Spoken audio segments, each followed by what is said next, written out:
a live look over New York City this morning. Doesn't really look like New York, but it is, where Venezuelan President Nicolás Maduro and his wife are just hours away from facing a federal judge. As NBC's Alice Barr reports, Maduro and his wife are facing multiple drug and terrorism charges after the United States captured them in Saturday's surprise attack. This morning, as deposed Venezuelan leader Nicolás Maduro prepares for his first court appearance in New York, charged with narco-terrorism conspiracy, President Trump again asserting the U.S. is in charge in Venezuela. We're going to run it, fix it. We'll have elections at the right time. But the main thing you have to fix is a broken country.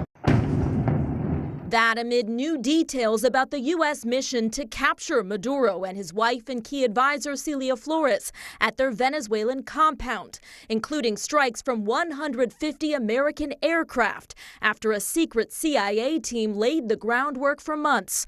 President Trump saying the country's interim president, a close Maduro ally, is now cooperating and must continue to. If they don't behave, we will do a second strike. The president saying American oil companies will go in to rebuild infrastructure and take over Venezuela's rich oil supply. They're going to take the oil out of the ground, and we're taking back what they stole. Remember, they stole our property. On a divided Capitol Hill, Democrats saying the administration should have asked for congressional authorization to strike. Only Congress has the power to declare war. Secretary of State Marco Rubio pushing back. This was not an action that required congressional approval. In fact, it couldn't require congressional approval because this was not an invasion. As Republicans defend the move. Thank you, President Trump, for taking the action to protect American lives, to protect American interests. And many Venezuelans who fled the country's authoritarian rule hope for a better future. Secretary Rubio argued the U.S. is at war with drug trafficking operations, not Venezuela,